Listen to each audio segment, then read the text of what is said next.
ਜਿਹੜਾ ਪੰਜਾਬ ਦੇ ਵਿੱਚ ਨਸ਼ਿਆਂ ਦਾ ਇੱਥੇ ਏਡੀ ਵੱਡੀ ਪੱਧਰ ਦੇ ਉੱਤੇ ਇੱਕ ਪ੍ਰਕੋਪ ਚੱਲ ਰਿਹਾ, ਉਹਦੇ ਖਿਲਾਫ ਹੁਣ ਮਾਹੌਲ ਬਣਦਾ ਦੇਖ ਕੇ ਜਿਹੜੀਆਂ ਪੰਜਾਬ ਵਿਰੋਧੀ ਤਾਕਤਾਂ ਨੇ, ਜਿਹੜੀਆਂ ਸਿੱਖ ਵਿਰੋਧੀ ਤਾਕਤਾਂ ਨੇ, ਉਹ ਪੂਰੇ ਜ਼ੋਰ ਸ਼ੋਰ ਦੇ ਨਾਲ ਮੈਦਾਨ ਵਿੱਚ ਆ ਗਈਆਂ।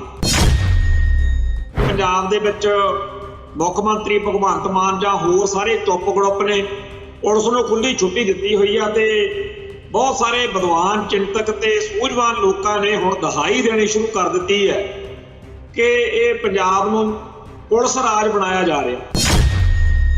ਪਰਮਿੰਦਰ ਸਿੰਘ ਦੀ ਕਿਰਦਾਰਕੁਸ਼ੀ ਕਰਨ ਲਈ ਕਦੇ ਉਹਨੂੰ ਕਹਿੰਦੇ ਜਿਹੜਾ ਨਸ਼ੇੜੀ ਆ, ਕਦੇ ਕਹਿੰਦੇ ਇਹ ਕੁੜੀਆਂ ਛੇੜਦਾ, ਕਦੇ ਉਹ ਤੇ ਇਹ ਸਾਰੇ ਪਰਚੇ ਤੁਹਾਨੂੰ ਹੁਣ ਚੇਤੇ ਆਏ ਨੇ। ਉਹਦੀ ਕਿਰਦਾਰਕੁਸ਼ੀ ਲਈ ਪਹਿਲਾਂ ਲੋਕਲ ਐਸਐਸਪੀ ਨੇ ਜ਼ੋਰ ਲਾਇਆ, ਜਦੋਂ ਤੋਂ ਗੱਲ ਨਹੀਂ ਬਣੀ ਫਿਰ ਏਡੀਜੀਪੀ ਮੈਦਾਨ 'ਚ ਲਿਆਂਦਾ। ਹੁਣ ਲੱਗਦਾ ਡੀਜੀਪੀ ਨੂੰ ਵੀ ਕਹਿਣਗੇ ਵੀ ਤੂੰ ਵੀ ਪ੍ਰੈਸ ਕਾਨਫਰੰਸ ਕਰ। ਭਗਵੰਤ ਮਾਨ ਵੀ ਆਊਗਾ ਵੀ ਬਿਲਕੁਲ ਠੀਕ ਕੀਤਾ ਜੀ ਪੁਲਿਸ ਨੇ। ਇਹੋ ਜਿਹੇ ਬੰਦੇ ਜਿਹੜੇ ਪੰਜਾਬ ਦੇ ਵਿੱਚ ਨਸ਼ਿਆਂ ਦੇ ਖਿਲਾਫ ਲੋਕਾਂ ਨੂੰ ਲਾਮਬੰਦ ਕਰਨਗੇ, ਨਸ਼ੇ ਦੇ ਵਪਾਰੀਆਂ ਦੇ ਉੱਤੇ ਕਾਰਵਾਈ ਕਰਨਗੇ, ਅਸੀਂ ਬਖਸ਼ਾਂਗੇ ਨਹੀਂ। ਇਹਨਾਂ ਨੂੰ ਪੰਜਾਬ ਦੀ ਉਸ ਜਵਾਨੀ ਦਾ ਦੁੱਖ ਨਹੀਂ ਜਿਹੜੀ ਇਹਨਾਂ ਨਸ਼ਾ ਵਪਾਰੀਆਂ ਨੇ ਨਪੁੰਸਕ ਕਰਤੀ ਜਾਂ ਆਏ ਦਿਨ ਮਰ ਰਹੇ ਨੇ। ਇਹਨਾਂ ਨੂੰ ਮਾਨਸਾ ਇਲਾਕੇ ਦੇ ਉਹਨਾਂ ਸਾਰੇ ਨਸ਼ਾ ਵੇਚਣ ਵਾਲਿਆਂ ਦਾ ਪੂਰਾ ਫਿਕਰ ਵਾ। ਜਿਸ ਤਰੀਕੇ ਨਾਲ ਉਸ ਨੌਜਵਾਨ ਦੀ ਪਰਮਿੰਦਰ ਸਿੰਘ ਦੀ ਕਿਰਦਾਰਕੁਸ਼ੀ ਹੋ ਰਹੀ, ਉਹਦੇ ਉੱਤੋਂ ਸਾਰੇ ਜਿਹੜੇ ਮੀਡੀਆ ਕਰਮਚਾਰੀ ਨੇ, ਸਾਰੇ ਜਿਹੜੇ ਲੋਕ ਚਿੰਤਾ ਕਰਦੇ ਆ ਪੰਜਾਬ ਦੀ, ਉਹ ਚੇਤੇ ਕਰ ਰਹੇ ਨੇ ਕਿ ਆਹੀ ਕੁਝ ਖਾੜਕੂ ਲਹਿਰ ਮੌਕੇ ਹੋਇਆ ਕਰਦਾ ਸੀ। ਬੀਤੇ ਦੌਰ ਦੇ ਵਿੱਚ ਖਾੜਕੂਵਾਦ ਨੂੰ ਦਬਾਉਣ ਦੇ ਨਾਂ ਹੇਠ ਪੁਲਿਸ ਨੂੰ ਖੁੱਲ੍ਹੇ ਅਧਿਕਾਰ ਦਿੱਤੇ ਗਏ ਸੀ। ਉਸ ਮੌਕੇ ਦੀ ਗੱਲ ਸਾਰੇ ਕਰਨ ਲੱਗ ਪਏ ਨੇ ਕਿ ਉਦੋਂ ਵੀ ਪੁਲਿਸੀਆਂ ਨੇ ਨਜਾਇਜ਼ ਧੱਕੇਸ਼ਾਹੀ ਕੀਤੀ, ਲੋਕਾਂ ਤੇ ਜ਼ਬਰ ਕੀਤਾ, ਜੀ ਤੋਂ ਦੁਖੀ ਹੋ ਕੇ ਲੋਕਾਂ ਨੂੰ, ਨੌਜਵਾਨਾਂ ਨੂੰ ਹੱਥਾਂ 'ਚ ਹਥਿਆਰ ਚੱਕਣੇ ਪਏ। ਬੇਦੋਸ਼ੇ ਲੋਕ ਜਿਨ੍ਹਾਂ ਦਾ ਇਸ ਲੜਾਈ ਨਾਲ ਕਈ ਵਾਰੀ ਬਹੁਤ ਵਾਸਤਾ ਵੀ ਨਹੀਂ ਸੀ, ਉਹਨਾਂ ਸਾਰਿਆਂ ਨੂੰ ਮਾਰ ਦਿੱਤਾ, ਕਤਲ ਕਰ ਦਿੱਤਾ, ਝੂਠੇ ਮੁਕੱਦਮੇ ਬਣਾ ਦਿੱਤੇ, ਝੂਠੀਆਂ ਕਹਾਣੀਆਂ ਮੜ੍ਹਤੀਆਂ। ਤੇ ਜਦੋਂ ਜਿਨ੍ਹਾਂ ਨਾਲ ਬੇਇਨਸਾਫੀ ਹੋਈ ਫਿਰ ਉਹ ਅਦਾਲਤਾਂ 'ਚ ਗਏ ਪਰਿਵਾਰ ਉਹਨਾਂ ਦੇ, ਫਿਰ ਉਹੀ ਪੰਜਾਬ ਦੇ ਪੁਲਿਸੀਏ ਜਿਹੜੇ ਸੀ, ਜਿਨ੍ਹਾਂ 'ਚੋਂ ਬਹੁਤੇ ਜ਼ਿਆਦਾ ਸਿੱਖਾਂ ਦੇ ਘਰਾਂ 'ਚ ਜੰਮੇ ਸੀ, ਫਿਰ ਟੰਗੇ ਗਏ। ਜਿੱਥੇ ਜਿੱਥੇ ਪੁਲਿਸ ਨੂੰ ਇਸ ਤਰ੍ਹਾਂ ਖੁੱਲ੍ਹੇ ਅਧਿਕਾਰ ਦਿੱਤੇ ਗਏ ਨੇ, ਉੱਥੇ ਬਾਅਦ ਵਿੱਚ ਫਿਰ ਅੱਗ ਸਾਂਭੀ ਨਹੀਂ ਗਈ। ਇਹ ਲਾਂਬੂ ਲਾਉਣਾ ਸੌਖਾ, ਇਹਨਾਂ ਨੂੰ ਬਾਂਦਰਾਂ ਦੇ ਹੱਥ 'ਚ ਤੀਵੀਂ ਫੜਾਉਣ ਵਾਲਾ ਕੰਮ ਨਾ ਕਰੋ। ਟੀਵੀ 84 ਉੱਤੇ ਪ੍ਰੋਗਰਾਮ ਖਬਰ ਦੀ ਖਬਰ ਦੇਖ ਰਿਹਾ ਹੈ ਸਾਰੇ ਦਰਸ਼ਕਾਂ ਨੂੰ ਮੈਂ ਸਰਬਜੀਤ ਸਿੰਘ ਘੁਮਾਣ ਫਤਿਹ ਅੱਜ ਕਰਦਾ ਜੀ। ਵਾਹਿਗੁਰੂ ਜੀ ਕਾ ਖਾਲਸਾ, ਵਾਹਿਗੁਰੂ ਜੀ ਕੀ ਫਤਿਹ। ਜਿਹੜਾ ਪੰਜਾਬ ਦੇ ਵਿੱਚ ਨਸ਼ਿਆਂ ਦਾ ਇੱਥੇ ਏਡੀ ਵੱਡੀ ਪੱਧਰ ਦੇ ਉੱਤੇ ਇੱਕ ਪ੍ਰਕੋਪ ਚੱਲ ਰਿਹਾ, ਜਿਹਦਾ ਸ਼ਿਕਾਰ ਹਰ ਰੋਜ਼ ਸਿੱਖ ਪੰਜਾਬ ਦੀ ਨੌਜਵਾਨੀ ਬਣ ਰਹੀ ਹੈ, ਉਹਦੇ ਖਿਲਾਫ ਹੁਣ ਮਾਹੌਲ ਬਣਦਾ ਦੇਖ ਕੇ ਜਿਹੜੀਆਂ ਪੰਜਾਬ ਵਿਰੋਧੀ ਤਾਕਤਾਂ ਨੇ, ਜਿਹੜੀਆਂ ਸਿੱਖ ਵਿਰੋਧੀ ਤਾਕਤਾਂ ਨੇ, ਉਹ ਪੂਰੇ ਜ਼ੋਰ ਸ਼ੋਰ ਦੇ ਨਾਲ ਮੈਦਾਨ ਵਿੱਚ ਆ ਗਈਆਂ। ਕੱਲ ਆਪਾਂ ਚਰਚਾ ਕਰਦੇ ਸੀਗੇ ਕਿ ਕਿਵੇਂ ਮਾਨਸਾ ਦੇ ਵਿੱਚ ਉਸ ਨੌਜਵਾਨ ਪਰਮਿੰਦਰ ਸਿੰਘ ਜਿਹਦੀ ਗ੍ਰਿਫਤਾਰੀ ਕਰਨ ਤੋਂ ਬਾਅਦ ਪੰਜਾਬ ਸਰਕਾਰ ਨੂੰ ਲੱਗਦਾ ਸੀ ਕਿ ਹੁਣ ਅਸੀਂ ਮਾਨਸਾ ਦੇ ਵਿੱਚ ਤਾਂ ਕੰਮ ਖਤਮ ਕਰ ਹੀ ਦਿੱਤਾ ਤੇ ਬਾਕੀ ਸਾਰੇ ਪੰਜਾਬ 'ਚੋਂ ਕਿਸੇ ਨੂੰ ਹਿੱਲਣ ਨਹੀਂ ਦਿੰਦੇ, ਪਰ ਕੰਮ ਉਲਟਾ ਹੋ ਗਿਆ। ਹੁਣ 21 ਤਰੀਕ ਨੂੰ ਬਹੁਤ ਵੱਡਾ ਇਕੱਠ ਜਿਹੜਾ ਹੈ ਉਹ ਮਾਨਸਾ ਵਿੱਚ ਹੋਣ ਜਾ ਰਿਹਾ, ਜਿਹਦੇ ਤੋਂ ਭਗਵੰਤ ਮਾਨ ਦੀ ਸਰਕਾਰ ਹੀ ਨਹੀਂ, ਦਿੱਲੀ ਤੱਕ ਇਸ ਗੱਲ ਦਾ ਖਲਾਰਾ ਪਿਆ ਜਾਪਦਾ। ਜਿਹੜੀਆਂ ਏਜੰਸੀਆਂ ਦੀ ਡਿਊਟੀ ਲਾਈ ਹੋਈ ਆ ਕਿ ਤੁਸੀਂ ਪੰਜਾਬ ਨੂੰ ਨਸ਼ੇੜੀਆਂ ਦਾ ਜਿਹੜਾ ਥਾਂ ਆ ਉਹ ਬਣਾਉਣਾ ਹੈ, ਉਹ ਏਜੰਸੀਆਂ ਇਸ ਵੇਲੇ ਪੱਬਾਂ ਭਾਰ ਹੋਈਆਂ ਦਿਖ ਰਹੀਆਂ। ਪੰਜਾਬ ਸਰਕਾਰ ਜਾਣੀ ਕਿ ਪੰਜਾਬ ਦੇ ਵਿੱਚ ਮੁੱਖ ਮੰਤਰੀ ਭਗਵੰਤ ਮਾਨ ਜਾਂ ਹੋਰ ਸਾਰੇ ਚੁੱਪ ਗੜੁੱਪ ਨੇ, ਪੁਲਿਸ ਨੂੰ ਖੁੱਲ੍ਹੀ ਛੁੱਟੀ ਦਿੱਤੀ ਹੋਈ ਆ ਤੇ ਬਹੁਤ ਸਾਰੇ ਵਿਦਵਾਨ ਚਿੰਤਕ ਤੇ ਸੂਝਵਾਨ ਲੋਕਾਂ ਨੇ ਹੁਣ ਦਹਾਈ ਦੇਣੀ ਸ਼ੁਰੂ ਕਰ ਦਿੱਤੀ ਹੈ ਕਿ ਇਹ ਪੰਜਾਬ ਨੂੰ ਪੁਲਿਸ ਰਾਜ ਬਣਾਇਆ ਜਾ ਰਿਹਾ।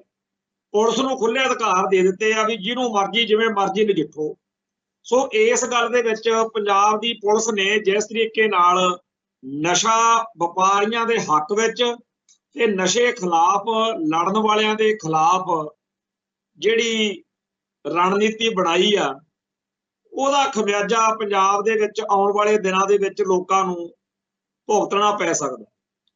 ਜਦੋਂ ਬੀਤੇ ਦੌਰ ਦੇ ਵਿੱਚ ਖਾੜਕੂਵਾਦ ਨੂੰ ਦਬਾਉਣ ਦੇ ਨਾਂ ਹੇਠ ਪੁਲਿਸ ਨੂੰ ਖੁੱਲੇ ਅਧਿਕਾਰ ਦਿੱਤੇ ਗਏ ਸੀ, ਉਸ ਮੌਕੇ ਦੀ ਗੱਲ ਸਾਰੇ ਕਰਨ ਲੱਗ ਪਏ ਨੇ ਕਿ ਉਦੋਂ ਵੀ ਪੁਲਿਸੀਆਂ ਨੇ ਨਜਾਇਜ਼ ਧੱਕੇਸ਼ਾਹੀ ਕੀਤੀ, ਲੋਕਾਂ ਤੇ ਜ਼ਬਰ ਕੀਤਾ, ਜੀ ਤੋਂ ਦੁਖੀ ਹੋ ਕੇ ਲੋਕਾਂ ਨੂੰ, ਨੌਜਵਾਨਾਂ ਨੂੰ ਹੱਥਾਂ 'ਚ ਹਥਿਆਰ ਚੱਕਣੇ ਪਏ।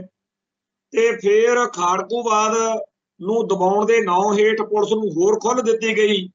ਜਦੋਂ ਹੋਰ ਖੁੱਲ੍ਹ ਦਿੱਤੀ ਤਾਂ ਉਹਨਾਂ ਨੇ ਇਨਾਮ ਲੈਣ ਲਈ, ਤਰੱਕੀਆਂ ਲੈਣ ਲਈ ਬਹੁਤ ਕੁਝ ਇਹੋ ਜਿਹਾ ਕੀਤਾ ਜਿਹੜਾ ਕਿ ਕਾਨੂੰਨ ਦੀ ਹੱਦ ਤੋਂ ਬਾਹਰ ਜਾ ਕੇ ਸੀ। ਤੇ ਜਦੋਂ ਖਾੜਕੂਵਾਦ ਤੋਂ ਬਾਅਦ ਵਿੱਚ ਲੋਕਾਂ ਨੇ ਫਿਰ ਆਪਦੇ ਵਾਰਸਾਂ ਦੇ ਲਈ ਕਿ ਸਾਡੇ ਇਹਨਾਂ ਨੇ ਘਰ ਦੇ ਮੈਂਬਰ ਨਜਾਇਜ਼ ਮਾਰੇ ਆ, ਮੁਕੱਦਮੇ ਦਰਜ ਕੀਤੇ, ਲੜਾਈ ਲੜੀ, ਤਾਂ ਅਦਾਲਤਾਂ ਦੇ ਵਿੱਚ ਲਗਾਤਾਰ ਮੈਨੂੰ ਲੱਗਦਾ ਵੀ 400 ਤੋਂ ਵੱਧ ਪੁਲਿਸ ਮੁਲਾਜ਼ਮਾਂ ਦੀ ਲਿਸਟ ਤਾਂ ਆਪਾਂ ਪੰਜਾਬ ਦਾ ਬੁੱਚੜ ਵਿੱਚ ਛਾਪੀ ਸੀ, ਪਰ ਹੁਣ ਤੱਕ ਤਾਂ ਘੱਟੋ ਘੱਟ 1000 ਤੋਂ ਵੱਡੇ ਇਹੋ ਜਿਹੇ ਅਫਸਰ ਨੇ ਜਿਨ੍ਹਾਂ ਨੂੰ ਜਾਂ ਤਾਂ ਅਹੁਦਿਆਂ ਤੋਂ ਲਾਹਿਆ ਗਿਆ ਜਾਂ ਉਹਨਾਂ ਦੀਆਂ ਜਿਹੜੀਆਂ ਸੀਗੀਆਂ ਅਦਾਲਤੀ ਜਿਹੜੀਆਂ ਕਹਾਣੀਆਂ ਸੀ ਝੂਠੇ ਪੁਲਿਸ ਮੁਕਾਬਲਿਆਂ ਦੀਆਂ, ਉਹਨਾਂ ਦੇ ਉੱਤੇ ਅਦਾਲਤਾਂ ਨੇ ਸਵਾਲੀਆ ਨਿਸ਼ਾਨ ਲਾਤੇ। ਬਹੁਤ ਸਾਰਿਆਂ ਨੂੰ ਸਜ਼ਾਵਾਂ ਵੀ ਹੋ ਰਹੀਆਂ ਨੇ। ਇਹ ਗੱਲ ਵੱਖਰੀ ਆ ਕਿ ਜਿਹੜੇ ਦੁਸ਼ਟਾਂ ਨੂੰ ਬੁੱਚੜਪੁਣਾ ਕਰਨ ਕਰਕੇ ਸਜ਼ਾਵਾਂ ਹੁੰਦੀਆਂ ਨੇ, ਉਹਨਾਂ ਨੂੰ ਬਾਅਦ ਵਿੱਚ ਅਸੈਂਬਲੀ ਦੇ ਰਾਹੀਂ, ਗਵਰਨਰ ਦੇ ਰਾਹੀਂ, ਰਾਸ਼ਟਰਪਤੀ ਦੇ ਕੋਲ ਚੱਕ ਕੇ ਜਿਹੜੀਆਂ ਸਜ਼ਾਵਾਂ ਮਾਫ ਪੁਲਿਸ ਵਾਲਿਆਂ ਦੀਆਂ ਕਰਵਾ ਦਿੰਦੇ ਆ ਸਿਆਸੀ ਭਲਵਾਨ। ਪਰ ਅਦਾਲਤਾਂ ਦੇ ਵਿੱਚ ਸਾਬਤ ਜ਼ਰੂਰ ਕਰ ਦਿੱਤਾ ਕਿ ਜੀ ਇਹਨਾਂ ਨੇ ਨਜਾਇਜ਼ ਕੀਤੀ ਹੈ।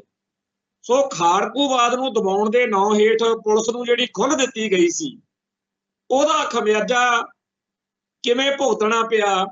ਪਹਿਲਾਂ ਤਾਂ ਪੰਜਾਬ ਦੇ ਪੁੱਤ, ਉਹ ਬੇਦੋਸ਼ੇ ਲੋਕ ਜਿਨ੍ਹਾਂ ਦਾ ਇਸ ਲੜਾਈ ਨਾਲ ਕਈ ਵਾਰੀ ਬਹੁਤ ਵਾਸਤਾ ਵੀ ਨਹੀਂ ਸੀ, ਉਹਨਾਂ ਸਾਰਿਆਂ ਨੂੰ ਮਾਰ ਦਿੱਤਾ, ਕਤਲ ਕਰ ਦਿੱਤਾ, ਝੂਠੇ ਮੁਕੱਦਮੇ ਬਣਾ ਦਿੱਤੇ, ਝੂਠੀਆਂ ਕਹਾਣੀਆਂ ਮੜ੍ਹਤੀਆਂ।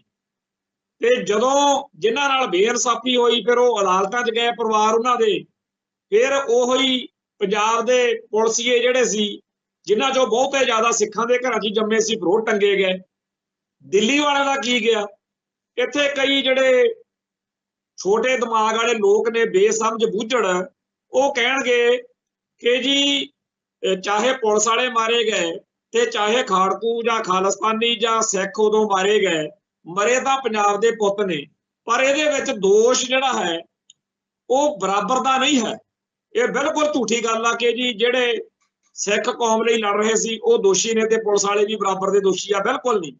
ਪੁਲਿਸ ਵਾਲਿਆਂ ਨੂੰ ਅਧਿਕਾਰ ਦੇ ਕੇ, ਜਿਨ੍ਹਾਂ ਨੇ ਪੁਲਿਸੀਆਂ ਨੇ ਕਹਾੜੇ ਦਾ ਦਸਤਾ ਬਣ ਕੇ ਸਿੱਖਾਂ ਦੇ ਉੱਤੇ ਜ਼ੁਲਮ ਕੀਤਾ, ਉਹਦੀ ਪ੍ਰਤੀਕਿਰਿਆ ਦੇ ਵਿੱਚ ਉੱਠਣ ਵਾਲਿਆਂ ਨੂੰ ਕਿਵੇਂ ਗਲਤ ਕਿਹਾ ਜਾ ਸਕਦਾ? ਤੇ ਜਿਨ੍ਹਾਂ ਦੇ ਭੈਣ ਭਰਾ, ਯਾਰ ਦੋਸਤ ਨਜਾਇਜ਼ ਕਤਲ ਕਰ ਦਿੱਤੇ, ਜਦੋਂ ਉਹਨਾਂ ਦੇ ਕੋਲੇ ਬਚਣ ਦਾ ਕੋਈ ਰਾਹ ਹੀ ਨਹੀਂ ਸੀ, ਉਹਨਾਂ ਨੇ ਫਿਰ ਵੈਪਨ ਹਥਿਆਰ ਚੱਕ ਲਿਆ। ਹੁਣ ਵੀ ਆ ਜਿਹੜਾ ਚੱਲ ਰਿਹਾ, ਉਹ ਨੌਜਵਾਨ ਦੇ ਉੱਤੇ ਜੋ ਹੋਇਆ, ਉਸ ਤੋਂ ਬਾਅਦ ਪੰਜਾਬ ਦੇ ਵਿੱਚ ਬਹੁਤ ਸਾਰੇ ਹੋਰ ਜਿਹੜੇ ਆਪੋ ਆਪਣੇ ਇਲਾਕੇ ਦੇ ਵਿੱਚ ਇਸੇ ਤਰੀਕੇ ਨਾਲ ਨਸ਼ਿਆਂ ਦੇ ਵਪਾਰੀਆਂ ਦੇ ਖਿਲਾਫ ਜੰਗ ਲੜਨੀ ਚਾਹੁੰਦੇ ਸੀ, ਉਹ ਦੌਰ ਭੌਰ ਜੇ ਹੋ ਗਏ। ਮੈਂ ਇਹ ਗੱਲ ਆਪਦੇ ਨਿੱਜੀ ਤਜਰਬੇ ਤੋਂ ਦੱਸਣੀ ਚਾਹੁੰਦਾ। ਮੇਰਾ ਇੱਕ ਮਿੱਤਰ ਆ ਕਰੀਬੀ, ਉਹ ਖਾੜਕੂ ਸਿੱਖ ਸੰਘਰਸ਼ ਦੇ ਕੇਸਾਂ ਵਿੱਚ ਨਾਭੇ ਜੇਲ੍ਹ ਮੇਰੇ ਨਾਲ ਰਿਹਾ। ਜਦੋਂ ਅਸੀਂ ਬਾਹਰ ਆ ਗਏ ਉਦੋਂ ਦੇਖਿਆ ਵੀ ਸਾਡੇ ਆਲੇ ਦੁਆਲੇ ਪਿੰਡਾਂ ਦੇ ਵਿੱਚ, ਸਾਡੇ ਆਪਦੇ ਭਾਈਚਾਰੇ 'ਚ ਕਿਵੇਂ ਨਸ਼ੇ ਦਾ ਜਿਹੜਾ ਜ਼ਹਿਰ ਆ ਇਹ ਫੈਲਿਆ ਹੋਇਆ। ਉਹ ਮੇਰੇ ਉਸ ਸੱਜਣ ਨੇ ਆ ਕੇ ਇਹ ਗੱਲ ਮੇਰੇ ਨਾਲ ਸਾਂਝੀ ਕੀਤੀ ਕਿ ਮੈਂ ਤਾਂ ਜੀ ਕੁਝ ਨੌਜਵਾਨ ਇਕੱਠੇ ਕਰਕੇ ਨਸ਼ਿਆਂ ਦੀ ਇਸ ਅਲਾਮਤ ਦੇ ਖਿਲਾਫ ਜੰਗ ਛੇੜਨ ਲੱਗਿਆ ਸਾਡੇ ਇਲਾਕੇ 'ਚ। ਮੈਂ ਆਹ ਕਰਨਾ, ਮੈਂ ਉਹ ਕਰਨਾ। ਉਹਦੀਆਂ ਜੋ ਵੀ ਦਿਮਾਗ ਦੀਆਂ ਗੱਲਾਂ ਸੀ, ਮੈਂ ਉਹਨੂੰ ਆਖਿਆ ਵੀ ਗੱਲ ਤਾਂ ਆਪਣੀ ਬਹੁਤ ਵਧੀਆ, ਆਪਾਂ ਇਹ ਕੰਮ ਕਰਦੇ ਚੰਗੇ ਲੱਗਾਂਗੇ, ਪਰ ਪਹਿਲਾਂ ਆਪਾਂ ਆਪਣੇ ਪੈਰ ਬੰਨ੍ਹ ਲਈਏ, ਕਿਉਂਕਿ ਨਸ਼ਿਆਂ ਦੀ ਹਮਾਇਤ ਵਿੱਚ ਭਾਰਤੀ ਹਕੂਮਤੀ ਤੰਤਰ ਖੜਾ, ਆਪਾਂ ਨੂੰ ਉਹਦੇ ਨਾਲ ਲੜਨਾ ਪੈਣਾ। ਇਹ ਕੋਈ ਗਲੀ ਦੇ ਸ਼ਰਮਾ ਜੀ ਮੈਡੀਕਲ ਸਟੋਰ ਵਾਲੇ ਜਾਂ ਕੋਈ ਢਿੱਲੋਂ ਮੈਡੀਕਲ ਹਾਲ ਨਹੀਂ ਹੈ। ਇਹਨਾਂ ਨਾਲ ਨਜਿੱਠਣਾ ਤਾਂ ਸੌਖਾ, ਇਹ ਤਾਂ ਬੜੇ ਛੇਤੀ ਡਰਾਏ ਜਾ ਸਕਦੇ ਆ, ਚੁੱਪ ਕਰਾਏ ਜਾ ਸਕਦੇ ਆ ਨਸ਼ਿਆਂ ਤੋਂ, ਇਹਨਾਂ ਨੂੰ ਵੇਚਣ ਤੋਂ ਰੋਕਿਆ ਜਾ ਸਕਦਾ, ਪਰ ਇਹਨਾਂ ਦੇ ਮਗਰ ਜਿਹੜੀ ਹਕੂਮਤ ਆ ਉਹਦੇ ਨਾਲ ਟੱਕਰ ਲੈਣ ਲਈ ਆਪਾਂ ਥੋੜਾ ਜਿਹਾ ਮਜ਼ਬੂਤੀ ਨਾਲ, ਥੋੜੀ ਜਿਹੀ ਰਣਨੀਤੀ ਨਾਲ ਚੱਲੀਏ। ਅੱਜ ਜਦੋਂ ਆ ਸਾਰਾ ਮਾਹੌਲ ਬਣਿਆ ਹੋਇਆ ਤੇ ਮੈਨੂੰ ਲੱਗਦਾ ਕਿ ਜੇ ਉਹ ਨੌਜਵਾਨ ਪੂਰੀ ਤਨਦੇਹੀ ਨਾਲ ਜਿਵੇਂ ਉਹ ਲੱਗਿਆ ਰਿਹਾ, ਬਿਲਕੁਲ ਲੋ ਪ੍ਰੋਫਾਈਲ ਰਹਿ ਕੇ ਕੰਮ ਕੀਤਾ ਹੈ, ਤੇ ਜੇ ਕਿਤੇ ਉਹ ਵੀ ਇਹਦੇ ਵਾਂਗੂ ਪਰਮਿੰਦਰ ਸਿੰਘ ਝੋਟੇ ਵਾਂਗੂ ਸੋਸ਼ਲ ਮੀਡੀਆ ਉੱਤੇ ਚਰਚਾ 'ਚ ਆ ਜਾਂਦਾ, ਅੱਜ ਜੋ ਹਸ਼ਰ ਇਸ ਪਰਮਿੰਦਰ ਸਿੰਘ ਦਾ ਹੋਇਆ ਉਹੀ ਉਸ ਸਾਡੇ ਸੱਜਣ ਦਾ ਹੋਣਾ ਸੀ। ਇਸ ਤਰੀਕੇ ਨਾਲ ਪੰਜਾਬ ਭਰ ਦੇ ਵਿੱਚ ਬਹੁਤ ਜ਼ਿਆਦਾ ਨੌਜਵਾਨ ਨੇ ਜਿਹੜੇ ਆਪਦੇ ਆਲੇ ਦੁਆਲੇ ਵਿੱਚ ਨਸ਼ਿਆਂ ਦੇ ਇਸ ਪ੍ਰਕੋਪ ਦੇ ਖਿਲਾਫ ਲੜਨ ਲਈ ਜਾਂ ਤਾਂ ਪਹਿਲਾਂ ਹੀ ਮਾੜਾ ਮੋਟਾ ਵਿਚਾਰੇ ਕਰ ਰਹੇ ਨੇ, ਉਹਨਾਂ ਨੂੰ ਹਲਾਰਾ ਜਾ ਮਿਲਿਆ ਸੀ, ਜਾਂ ਹੁਣ ਉਹ ਮੈਦਾਨ 'ਚ ਆਉਣਾ ਚਾਹੁੰਦੇ ਸੀ। ਹੁਣ ਇਹਨਾਂ ਸਾਰਿਆਂ ਦੇ ਦਿਲ ਦਿਮਾਗ ਵਿੱਚ ਇਹ ਗੱਲ ਸੀਗੀ ਬਈ ਵਧੀਆ ਹੋ ਗਿਆ, ਮਾਨਸਾ ਵਾਲਿਆਂ ਨੇ ਉੱਥੇ ਝੰਡਾ ਚੱਕ ਲਿਆ, ਹੁਣ ਆਪਾਂ ਵੀ ਉਹਦੇ ਇਲਾਕੇ 'ਚ ਜਦੋਂ ਕਰਾਂਗੇ ਸਾਨੂੰ ਪ੍ਰਸ਼ਾਸਨ ਦਾ ਪੂਰਾ ਸਾਥ ਮਿਲੂਗਾ। ਵੀ ਇੱਥੇ ਤਾਂ ਉੜਤਾ ਪੰਜਾਬ ਵਰਗੀਆਂ ਫਿਲਮਾਂ ਬਣ ਰਹੀਆਂ ਨੇ, ਇੱਥੇ ਤਾਂ ਪੰਜਾਬ ਦੇ ਉੱਤੇ ਨਸ਼ੇੜੀ ਹੋਣ ਦਾ ਟੈਗ ਲਾਇਆ ਜਾ ਰਿਹਾ। ਤੋਂ ਭਗਵੰਤ ਮਾਨ ਦੀ ਸਰਕਾਰ ਨਾ ਤਾਂ ਅਕਾਲੀਆਂ ਦੀ, ਬਾਦਲ ਦਲ ਵਾਲਿਆਂ ਦੀ ਸਰਕਾਰ ਆ ਜਿਹਦੇ ਬਾਰੇ ਲੋਕਾਂ 'ਚ ਚਰਚਾ ਚੱਲਦੀ ਰਹੀ ਆ ਵੀ ਚਿੱਟਾ ਇਹ ਲੈ ਕੇ ਆਏ ਨੇ, ਬਹੁਤ ਸਾਰੇ ਅਕਾਲੀ ਲੀਡਰਾਂ ਦਾ ਨਾਂ ਆਉਂਦਾ ਰਿਹਾ ਬੀਤੇ ਦੌਰ ਵਿੱਚ, ਤੇ ਨਾ ਹੀ ਇਹ ਕਾਂਗਰਸੀਏ ਨੇ। ਇਹ ਆਮ ਆਦਮੀ ਪਾਰਟੀ ਵਾਲੇ ਤਾਂ ਬੜੇ ਭੋਲੇ ਭਾਲੇ ਜੇ ਵਧੀਆ ਬੰਦੇ ਨੇ, ਇਹ ਤਾਂ ਜੀ ਬੜੇ ਚੰਗੇ ਲੋਕ ਨੇ, ਇਹਨਾਂ ਨੇ ਤਾਂ ਜਿਹੜਾ ਹੈਗਾ ਕਾਂਗਰਸ ਅਤੇ ਅਕਾਲੀ ਦਲ ਦਾ ਪਾਇਆ ਹੋਇਆ ਗੰਦ ਸਾਫ਼ ਕਰਨਾ, ਇਹਨਾਂ ਤੋਂ ਜ਼ਿਆਦਾ ਵਧੀਆ ਆਸ ਕੀਤੀ ਜਾ ਸਕਦੀ ਆ। ਇਹੋ ਜਿਹੀਆਂ ਸੋਚਾਂ ਦੇ ਤਹਿਤ ਬਹੁਤ ਸਾਰੇ ਪੰਜਾਬ ਦੇ ਨੌਜਵਾਨਾਂ ਨੇ ਇਹ ਮੰਨ ਲਿਆ ਸੀ ਕਿ ਜਦੋਂ ਮਾਨਸਾ ਵਿੱਚ ਦਿਨੋਂ ਦਿਨ ਗਰਮੀ ਵੱਧ ਰਹੀ ਆ, ਨਸ਼ੇੜੀਆਂ ਦੇ ਖਿਲਾਫ ਜਾਂ ਨਸ਼ਾ ਵਪਾਰੀਆਂ ਦੇ ਖਿਲਾਫ ਮਾਹੌਲ ਬਣਦਾ ਜਾ ਰਿਹਾ, ਹੁਣ ਸਾਰੇ ਪੰਜਾਬ ਦੇ ਵਿੱਚ ਹੀ ਇਹ ਕੰਮ ਚਲਾਉਣਾ ਚਾਹੀਦਾ ਤੇ ਸਾਨੂੰ ਹਰ ਇਲਾਕੇ ਦੇ ਵਿੱਚ ਪ੍ਰਸ਼ਾਸਨ ਸਾਥ ਦਊਗਾ, ਆਮ ਆਦਮੀ ਪਾਰਟੀ ਦੇ ਵਰਕਰ ਤੇ ਲੀਡਰ ਸਾਡਾ ਸਾਥ ਦੇਣਗੇ, ਪੁਲਿਸ ਵਾਲੇ ਸਾਥ ਦੇਣਗੇ। ਇਹ ਮਾਹੌਲ ਸੋਚਿਆ ਜਾ ਰਿਹਾ ਸੀ, ਪਰ ਹੋ ਗਿਆ ਸਾਰਾ ਕੁਝ ਉਲਟ। ਪਹਿਲਾਂ ਤਾਂ ਉਹਨਾਂ ਨੇ ਪਰਮਿੰਦਰ ਸਿੰਘ ਝੋਟੇ ਨੂੰ ਜਿਸ ਤਰੀਕੇ ਨਾਲ ਫੜਿਆ, ਉਹਦਾ ਲੋਕਾਂ ਨੂੰ ਬੜਾ ਹੌਲ ਜਿਹਾ ਲੱਗਿਆ, ਸਦਮਾ ਜਿਹਾ ਲੱਗਿਆ। ਦੂਜਾ ਚੱਕਰ ਹੋਰ ਪੈ ਗਿਆ ਬਈ ਉਸ ਤੋਂ ਬਾਅਦ ਵਿੱਚ ਉਹਦੀ ਕਿਰਦਾਰ ਕੁਸ਼ੀ ਲਈ ਪਹਿਲਾਂ ਲੋਕਲ ਐਸਐਸਪੀ ਨੇ ਜ਼ੋਰ ਲਾਇਆ, ਜਦੋਂ ਉਹ ਤੋਂ ਗੱਲ ਨਹੀਂ ਬਣੀ ਫਿਰ ਏਡੀਜੀਪੀ ਮੈਦਾਨ 'ਚ ਲਿਆਂਦਾ। ਹੁਣ ਲੱਗਦਾ ਡੀਜੀਪੀ ਨੂੰ ਵੀ ਕਹਿਣਗੇ ਵੀ ਤੂੰ ਵੀ ਪ੍ਰੈਸ ਕਾਨਫਰੰਸ ਕਰ, ਅਖੀਰ ਭਗਵੰਤ ਮਾਨ ਵੀ ਆਊਗਾ ਵੀ ਬਿਲਕੁਲ ਠੀਕ ਕੀਤਾ ਜੀ ਪੁਲਿਸ ਨੇ।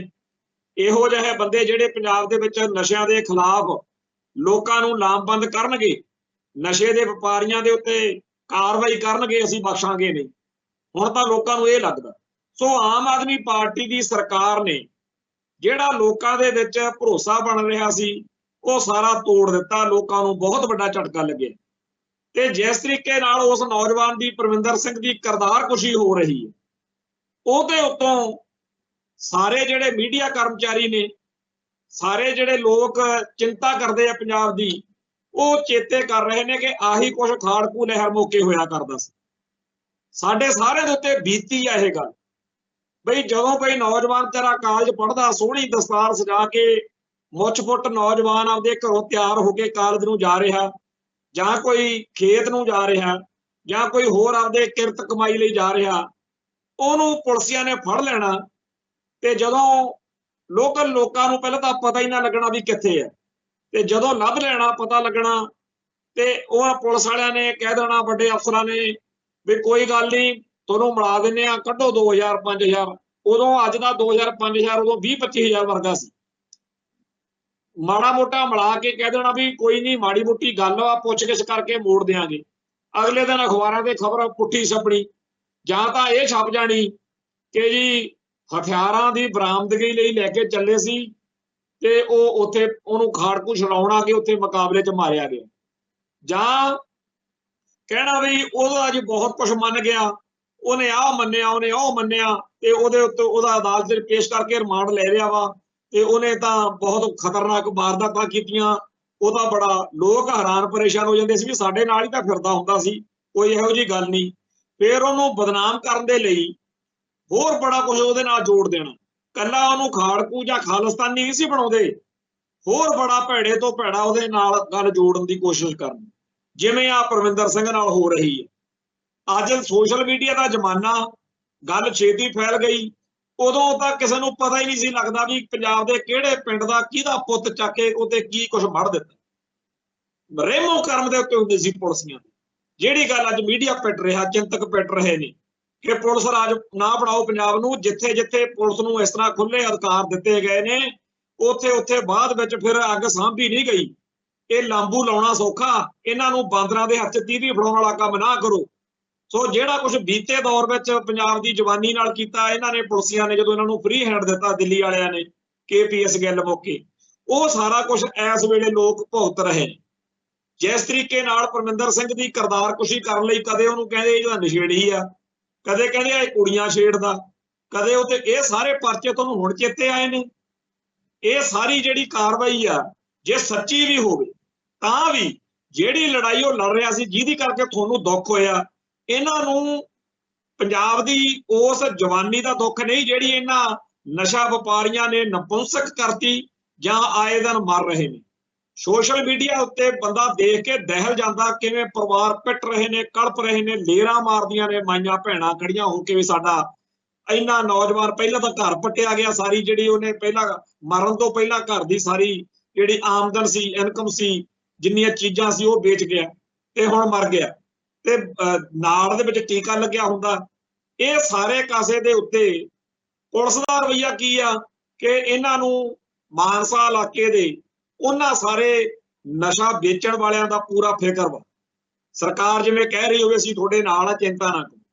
ਸੋ ਜਿਹੜਾ ਇਹ ਪ੍ਰੋਜੈਕਟ ਵਾ, ਇਹਦੇ ਖਿਲਾਫ ਜਿਹੜੇ ਲੋਕ ਬੀਤੇ ਦੌਰ ਵਿੱਚ ਜਾਂ ਹੁਣ ਵੀ ਇਹ ਸੋਚਦੇ ਰਹੇ ਆ ਕਿ ਜੀ ਐਡੀ ਕਿੱਡੀ ਗੱਲ ਆ ਜੇ ਪੰਜਾਬ ਦੇ ਲੋਕ ਲਾਮਬੰਦ ਹੋਣ। ਸਾਨੂੰ ਵੀ ਬੜੀਆਂ ਮੱਤਾਂ ਦਿੰਦੇ ਹੁੰਦੇ ਸੀ ਬਾਹਰੋਂ ਅੰਦਰੋਂ ਵੀ ਚੱਕ ਦਿਓ ਫੱਟੇ ਜੀ। ਹੁਣ ਪਹਿਲਾਂ ਭਾਈ ਅਮਰਤਪਾਲ ਸਿੰਘ ਹੁਣਾਂ ਨੇ ਜਨਤਕ ਤੌਰ ਤੇ ਲਾਮਬੰਦੀ ਕਰਕੇ ਦੇਖ ਲਈ, ਤੁਹਾਡੇ ਸਾਹਮਣੇ ਆ। ਪ੍ਰਸ਼ਾਸਨ ਨੇ ਕਿਸੇ ਦੀ ਚੱਲਣ ਦਿੱਤੀ, ਕੀ ਉਹ ਗਲਤ ਕਰਦੇ ਸੀ, ਕੀ ਉਹ ਮਾੜਾ ਕਰਦੇ ਸੀ, ਉਹਨਾਂ ਦੇ ਦੁਆਲੇ ਜਿਸ ਤਰੀਕੇ ਨਾਲ ਹੋਏ ਫਿਰ ਉਹਨੂੰ ਬਦਨਾਮ ਕੀਤਾ। ਤੇ ਮੀਡੀਆ ਨੇ ਇਹੋ ਜਿਹਾ ਨੈਰੇਟਿਵ ਸਿਰਜਿਆ ਕਿ ਸਾਰੇ ਭਾਰਤ ਦੇ ਵਿੱਚ ਉਹਨਾਂ ਨੂੰ ਰੱਜ ਕੇ ਬਦਨਾਮ ਕੀਤਾ। ਫਿਰ ਸਿੱਖ ਸਭਾ ਦੇ ਵਿੱਚ ਵੀ ਉਹਨਾਂ ਦਾ ਜਲੂਸ ਕੱਢਿਆ, ਹੁਣ ਵੀ ਉਹਨਾਂ ਦੇ ਦੁਆਲੇ ਹੋਏ ਫਿਰਦੇ। ਸੋ ਮੀਡੀਆ ਜਿਹੜਾ ਹੈ ਉਹ ਤੁਹਾਡੇ ਨਾਇਕਾਂ ਨੂੰ ਤੁਹਾਡੇ ਲਈ ਖਲਨਾਇਕ ਬਣਾ ਧਰਦਾ ਹੈ ਤੇ ਇਹ ਸਾਰਾ ਕੁਝ ਇਸ ਵੇਲੇ ਹੋ ਰਿਹਾ। ਪੁਲਿਸ ਜਿਹੜੀ ਆ ਉਹ ਮਨਮਰਜ਼ੀ ਕਰ ਰਹੀ ਆ। ਪਹਿਲਾਂ ਭਾਈ ਅਮਰਤਪਾਲ ਸਿੰਘ ਹੁਣਾਂ ਨੇ ਜਨਤਕ ਤੌਰ ਤੇ, ਡੈਮੋਕ੍ਰੇਟਿਕ ਤੌਰ ਦੇ ਉੱਤੇ, ਜਮਹੂਰੀ ਤੌਰ ਦੇ ਉੱਤੇ ਸ਼ਾਂਤਮਈ ਤਰੀਕੇ ਨਾਲ ਪੰਥ ਅਤੇ ਪੰਜਾਬ ਦੀ ਗੱਲ ਕਰਨੀ ਚਾਹੀਦੀ। ਹੁਣ ਆ ਨੌਜਵਾਨ ਪਰਮਿੰਦਰ ਸਿੰਘ, ਕੱਲ ਨੂੰ ਕੋਈ ਹੋਰ ਆ, ਜਿਹੜਾ ਵੀ ਉੱਠਦਾ ਉਹਨੂੰ ਆਪਾਂ ਸਾਰੇ ਮੱਤਾਂ ਦੇਣ ਬਹਿ ਜਾਂਦੇ ਆ ਵੀ ਐਂ ਕਰ ਤੇ ਉਹ ਕਰ, ਤੇ ਉਹਦੇ ਜਦੋਂ ਸਰਕਾਰ ਕਾਰਵਾਈ ਕਰਦੀ ਆ ਉਦੋਂ ਆਪਾਂ ਨੂੰ ਫਿਰ ਬਹਾਨੇ ਲੱਭ ਜਾਂਦੇ ਆ ਬਈ ਜੇ ਅਮਰਤਪਾਲ ਸਿੰਘ ਹੁਣੀ ਆਏ ਨਾ ਕਰਦੇ, ਐਂ ਕਰਦੇ, ਜਾਂ ਆਪਾਂ ਹੁਣ ਇਹਦੇ ਬਾਰੇ ਲੱਗੇ ਹੋਇਆ ਕਈ ਜਾਣੇ ਵੀ ਉਹ ਜੀ ਜੁੱਤੀਆਂ ਦਾ ਹਾਰ ਪਾਉਣਾ ਗਲਤ ਸੀ। ਹੁਣ ਦੱਸੋ ਤੁਸੀਂ, ਜਿਹੜੇ ਉਸ ਇਲਾਕੇ ਦੇ ਵਿੱਚ ਉਹ ਨਸ਼ਾ ਕਰ ਕਰਕੇ ਜਿਨ੍ਹਾਂ ਦੇ ਪੁੱਤ ਮਾਰੇ ਗਏ ਉਹਨਾਂ ਦਾ ਹਾਲ ਕਦੇ ਕਿਸੇ ਨੇ ਪੁੱਛਿਆ? ਆਏ ਦਿਨ ਪੰਜਾਬ ਦੇ ਵਿੱਚ ਮੁੰਡੇ ਮਰਦੇ, ਉਹਨਾਂ ਨੌਜਵਾਨਾਂ ਦੇ ਘਰਾਂ ਦੇ ਵਿੱਚ 70 ਵਿਛ ਰਹੇ ਆ, ਉਹਨਾਂ ਘਰਾਂ ਦੇ ਵਿੱਚ ਲੋਕ ਪਿੱਟ ਰਹੇ ਨੇ। ਉਹਨਾਂ ਨੂੰ ਪੁੱਛ ਕੇ ਦੇਖੋ ਉਹਨਾਂ ਨੂੰ ਕਿੰਨਾ ਚੰਗਾ ਲੱਗਿਆ ਕਿ ਸ਼ੁਕਰ ਆ ਕੋਈ ਦਾ ਮੈਦਾਨ ਚ ਆਇਆ। ਠੀਕ ਆ, ਕਈ ਥਾਵਾਂ ਦੇ ਉੱਤੇ ਆਪਾਂ ਨੂੰ ਲੱਗਦਾ ਹੁੰਦਾ ਕਿ ਬੰਦਾ ਐ ਨਹੀਂ ਤੇ ਐ ਕਰਨਾ ਚਾਹੀਦਾ, ਪਰ ਕੋਈ ਹੁਣ ਕਰੇ ਤਾਂ ਕਰੇ ਕੀ? ਹੁਣ ਹਕੂਮਤ ਨੇ ਜਾਂ ਨਸ਼ੇ ਦੇ ਵਪਾਰੀਆਂ ਨੇ ਕਿੱਥੇ ਲਾ ਕੇ ਖੜਾ ਕਰਤਾ ਅੱਜ ਦੀ ਨੌਜਵਾਨੀ ਨੂੰ ਵੀ ਉਹ ਹੱਥ 'ਚ ਹਥਿਆਰ ਚੱਕਣ, ਤੇ ਇਹੀ ਸਰਕਾਰ ਉਡੀਕ ਰਹੀ ਆ ਵੀ ਕਦੋਂ ਇਹ ਨੌਜਵਾਨ ਹਥਿਆਰਬੰਦ ਹੁੰਦੇ ਆ। ਸ਼ਾਂਤਮਈ ਗੱਲ ਸੁਣਨੀ ਨਹੀਂ, ਤੇ ਜੇ ਹਥਿਆਰ ਚੱਕਣਗੇ ਫਿਰ ਆਪਾਂ ਨੂੰ ਲਾਇਸੈਂਸ ਮਿਲ ਜੂਗਾ, ਫਿਰ ਆਪਾਂ ਆਪਦੇ ਪੁੱਤ ਭਰਾ ਭਤੀਜਿਆਂ ਨੂੰ ਭਰਤੀ ਕਰਾਵਾਂਗੇ, ਹਾਲਾਤ ਖਰਾਬ ਦਾ ਬਹਾਨਾ ਲੈ ਕੇ ਦਿੱਲੀ ਤੋਂ ਆਪਾਂ ਨੂੰ ਮਦਦ ਮਿਲੂਗੀ ਤੇ ਫੱਟੇ ਚੱਕ ਦਿਆਂਗੇ। ਸੋ ਮੈਂ ਇੱਥੇ ਇੱਕ ਗੱਲ ਕਰਨੀ ਚਾਹੁੰਦਾ, ਜਦੋਂ ਆ ਲਿੱਲੀ ਸ਼ਰਮਾ ਜਿਹੜਾ ਡੇਰਾ ਸਰਸੇ ਵਾਲਿਆਂ ਦਾ ਬੜਾ ਵੱਡਾ ਭੂਤਨਾ ਸੀ, ਜਦੋਂ ਉਹਨੂੰ ਠੋਕਿਆ ਉਦੋਂ ਬਾਅਦ ਚ ਕਾਫੀ ਵੱਡੀ ਗਿਣਤੀ 'ਚ ਸਾਡੇ ਕੋਲੇ ਨੌਜਵਾਨ ਨਾਭੇ ਜੇਲ੍ਹ ਫੜ ਕੇ ਸਰਕਾਰ ਨੇ, ਪੁਲਿਸ ਨੇ ਭੇਜੀ।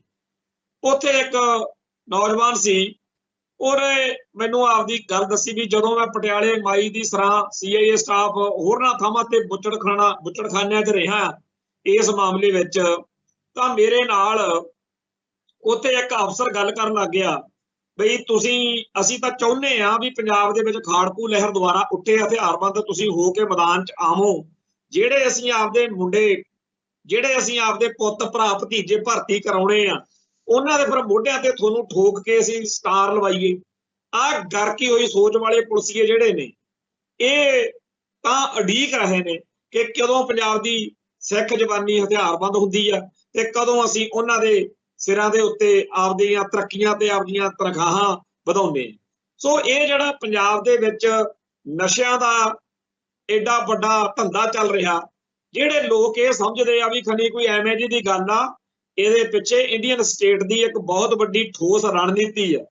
ਕੋਈ ਵੀ ਬੰਦਾ ਜਦੋਂ ਇਹਦੇ ਖਿਲਾਫ ਬੋਲਦਾ ਉਹਦਾ ਜਦ ਹੀ ਨਾਂ ਨੋਟ ਕਰ ਲੈਂਦੇ ਆ, ਫਿਰ ਰਗੜਾ ਚਾੜਦੇ ਆ, ਉਹਨੂੰ ਦੁਖੀ ਕਰਦੇ ਆ, ਉਹਨੂੰ ਜਲੀਲ ਕਰਦੇ ਆ।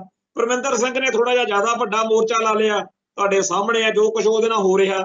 ਦੁਨੀਆ ਭਰ ਦੇ ਵਿੱਚ ਜਿਹੜੇ ਬੰਦੇ ਪੰਜਾਬ ਦੇ ਲੋਕਾਂ ਨੂੰ ਇਹ ਮਤਾਂ ਦਿੰਦੇ ਹੁੰਦੇ ਆ ਨਾ ਕਿ ਜੀ ਐਡੀ ਕੋਈ ਗੱਲ ਨਹੀਂ, ਤੁਸੀਂ ਪੀਪਲਸ ਮੂਵਮੈਂਟ, ਜਨਤਕ ਲਾਮਬੰਦੀ, ਤੁਸੀਂ ਐ ਕਰੋ ਉਹ ਕਰੋ ਫੇਰ ਸੌਖਾ ਹੋ ਜੂ, ਐਡਾ ਸੌਖਾ ਨਹੀਂ ਹੈਗਾ।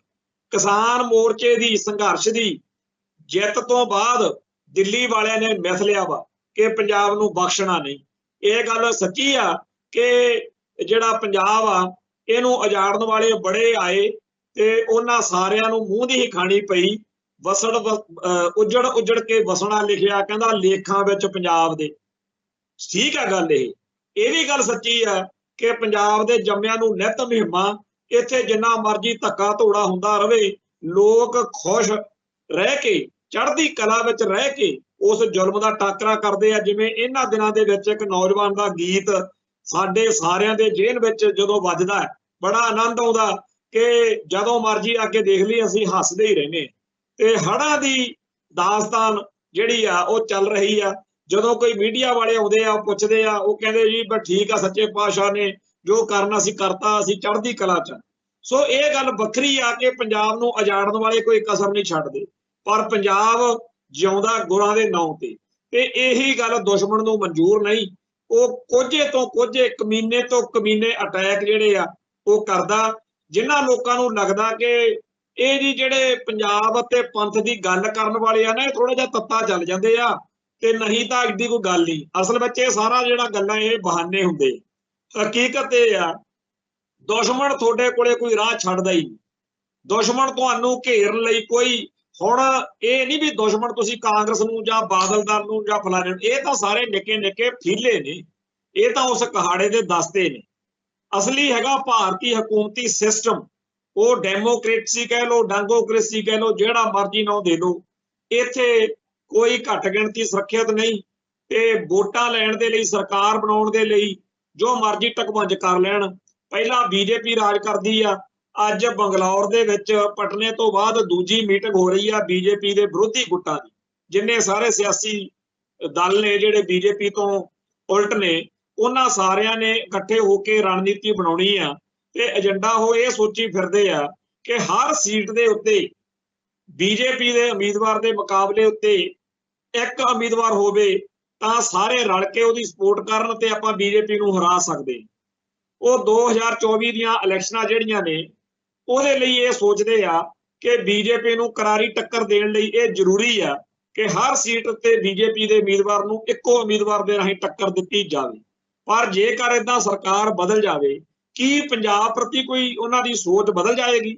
ਇਦੋਂ ਪਹਿਲਾਂ ਕਿੰਨੀਆਂ ਸਰਕਾਰਾਂ ਦਿੱਲੀ 'ਚ ਬਦਲੀਆਂ, ਕਿੰਨੇ ਪ੍ਰਧਾਨ ਮੰਤਰੀ ਬਦਲ ਗਏ, ਏਜੰਡਾ ਤਾਂ ਉਹੀ ਰਹਿੰਦਾ ਪੰਜਾਬ ਨੂੰ ਤੇ ਪੰਥ ਨੂੰ ਮਲੀਆਂ ਮੇਟ ਕਰਨ ਦਾ। ਜਦੋਂ ਉਹਨਾਂ ਨੇ ਮੈਥੀ ਲਿਆ ਵੀ ਪੰਜਾਬ ਜਿਹੜਾ ਹੈ ਉਹ ਸਾਡਾ ਦੁਸ਼ਮਣ, ਪੰਥ ਸਾਡਾ ਦੁਸ਼ਮਣ, ਤਾਂ ਫੇਰ ਭਾਈ ਸਾਡੇ ਨਾਲ ਭਲੀ ਕਿਹਨੇ ਗੁਜ਼ਾਰਨੀ ਹੈ? ਉੱਥੇ ਚਾਹੇ ਕੋਈ ਪੱਗ ਵਾਲਾ ਬਿਠਾ ਦਿਓ, ਡਾਕਟਰ ਮਨਮੋਹਨ ਸਿੰਘ ਬਿਠਾ ਦਿਓ, ਕੋਈ ਹੋਰ ਬਿਠਾ ਦਿਓ, ਉਹ ਕਰਨਾ ਉਹਨਾਂ ਨੇ ਉਹੀ ਕੁਛ ਆ ਜਿਹੜਾ ਅੱਜ ਚੱਲ ਰਿਹਾ, ਜਿਹੜਾ ਇਸ ਤੋਂ ਪਹਿਲਾਂ ਚੱਲਦਾ ਸੀ। ਕੋਈ ਸਰਕਾਰਾਂ ਸਕੂਰਾਂ ਬਦਲਣਾ ਫਰਕ ਨਹੀਂ ਪੈਣਾ। ਸੋ ਸਿੱਖਾਂ ਨੇ ਜੇ ਆਪਣੀ ਹੋਂਦ ਹਸਤੀ ਬਚਾਉਣੀ ਆ, ਜਿੰਨਾ ਟਾਈਮ ਉਹ ਇਹੀ ਗਧੀ ਗੇੜ 'ਚ ਫਸੇ ਰਵਾਂਗੇ ਕਿ ਜੀ ਮੁੱਖ ਮੰਤਰੀ ਬਦਲ ਲਓ, ਪ੍ਰਧਾਨ ਮੰਤਰੀ ਬਦਲ ਲਓ, ਇਹ ਗਧੀ ਗੇੜ ਸਾਨੂੰ ਕਿਸੇ ਕੰਢੇ ਬੰਨੇ ਨਹੀਂ ਲਾਊਗਾ। ਉਹ ਰਾਹ ਜਿਹੜਾ ਹੈਗਾ ਉਹ ਇਹੀ ਆ ਵੀ ਸਿੱਖ ਆਪਦਾ ਵੱਖਰਾ ਆਜ਼ਾਦ ਖਾਲਿਸਤਾਨ ਬਣਾ ਲੈਣ ਤਾਂ ਸ਼ਾਇਦ ਕੋਈ ਬਚਾਅ ਹੋ ਸਕਦਾ। ਅਦਰਵਾਈਜ਼ ਸਰਕਾਰਾਂ ਸਰਕੂਰਾਂ ਬਦਲਣ ਦੇ ਨਾਲ ਕੋਈ ਕੁਛ ਨਹੀਂ ਹੋਣਾ। ਜਿੱਡੇ ਵੀ ਵੱਡੇ ਮਰਜ਼ੀ ਉਹਦੇ ਤੇ ਤੁਸੀਂ ਸਰਦਾਰ ਬਿਠਾ ਦਿਓ, ਸਿੱਖ ਬਿਠਾ ਦਿਓ, ਕੋਈ ਮਤਲਬ ਨਹੀਂ, ਜੁੱਤੀਆਂ ਹੀ ਪੈਣੀਆਂ ਨੇ। ਉਹ ਜਿਹੜਾ ਇਹ ਸਾਰਾ ਸਿਸਟਮ ਆ, ਇਹਦੇ ਵਿੱਚ ਜਿਹੜੇ ਬੰਦੇ ਕਹਿੰਦੇ ਆ ਵੀ ਸਾਨੂੰ ਯਕੀਨ ਰੱਖਣਾ ਚਾਹੀਦਾ ਜੀ ਭਾਰਤੀ ਮੁੱਖ ਧਾਰਾ 'ਚ 1947 ਤੋਂ 76 ਖਾ ਕੇ ਜੇ ਅਜੇ ਵੀ ਨਹੀਂ ਅਕਲ ਆਈ ਤਾਂ ਹੋਰ ਪਤਾ ਨਹੀਂ ਕਦੋਂ ਆਉਣੀ ਹੈ। ਖੈਰ ਅਸੀਂ ਤਾਂ ਆਪਦੇ ਨਿੱਜੀ ਤਜਰਬੇ ਚੋਂ ਗੱਲ ਕਰੀਦੀ ਆ। ਇੱਕ ਇੱਥੇ ਖੰਨੇ ਇੱਕ ਕੋਈ ਕਸ਼ਮੀਰ ਗਿਰੀ ਹੈ, ਉਹ ਫੜਿਆ ਹੁਣ ਇਹਨਾਂ ਨੇ 10 ਕਿਲੋ ਸੋਨਾ ਗਾਇਬ ਹੋਣ ਦਾ ਮਾਮਲਾ 10 ਕਿਲੋ।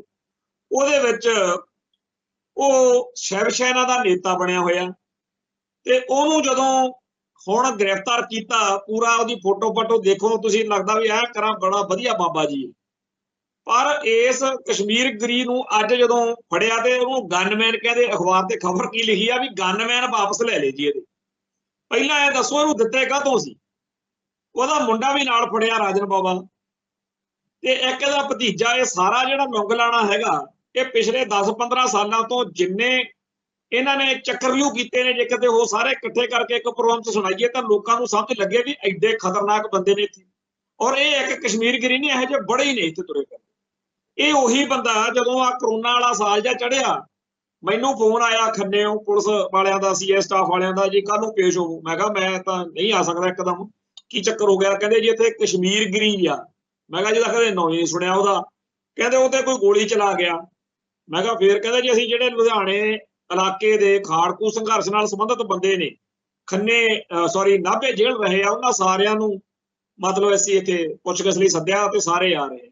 ਜਿੰਨੇ ਮੇਰੇ ਵਾਕਫ ਸੀ ਮੈਂ ਕਈਆਂ ਨੂੰ ਫੋਨ ਫਾਨ ਕੀਤੇ, ਸਾਰੇ ਕਹਿੰਦੇ ਹਾਂਜੀ ਸਾਨੂੰ ਵੀ ਫੋਨ ਆਇਆ। ਮੈਂ ਕਿਹਾ ਯਾਰ ਆਪਾਂ ਨੂੰ ਜਾਣਾ ਨਹੀਂ ਚਾਹੀਦਾ ਤੇ ਆਪਾਂ ਕੀ ਲੈਣਾ?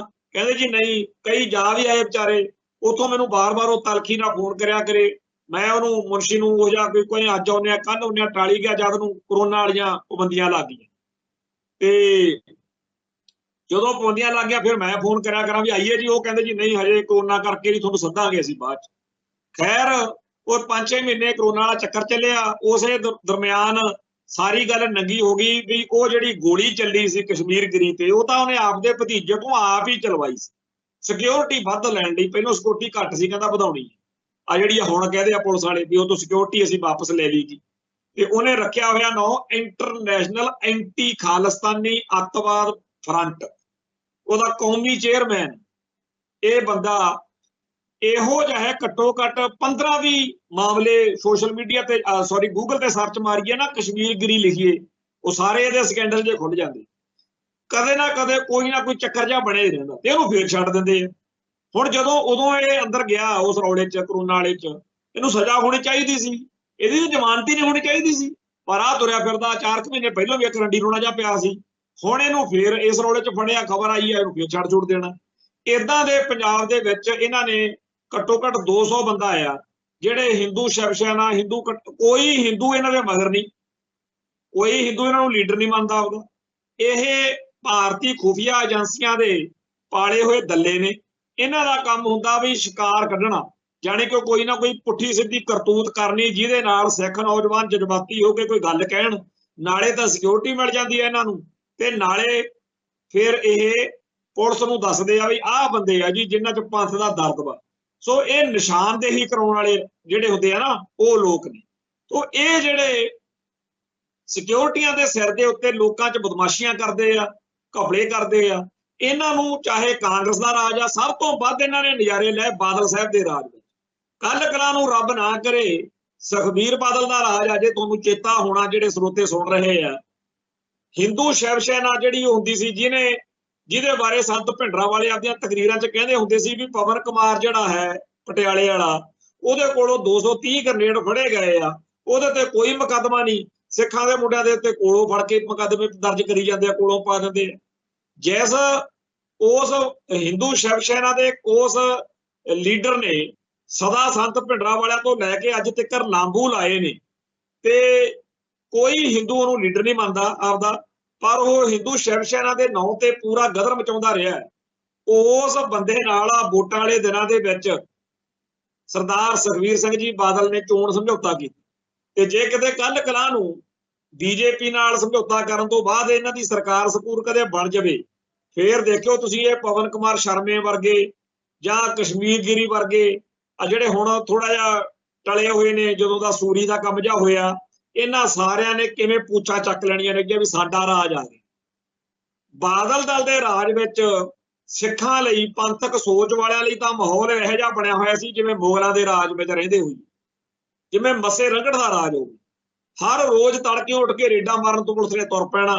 ਕਈ ਪੁਲਿਸ ਵਾਲੇ ਵੀ ਦੁਖੀ ਹੋਏ ਪਏ ਸੀ ਵੀ ਗੁਰੂ ਗ੍ਰੰਥ ਸਾਹਿਬ ਜੀ ਦੀ ਬੇਅਦਬੀ ਦੇ ਮਾਮਲੇ ਵਿੱਚ ਜਿਹੜੇ ਸਿੱਖ ਸਰਗਰਮ ਨੇ ਉਹਨਾਂ ਦੀਆਂ ਲਿਸਟਾਂ ਬਣਾ ਕੇ ਸਾਨੂੰ ਦੇ ਦਿੱਤੀਆਂ ਤੇ ਅਸੀਂ ਲੋਕਾਂ ਦੇ ਘਰਾਂ 'ਚ ਹੁਣ ਤੁਰੇ ਫਿਰਦੇ।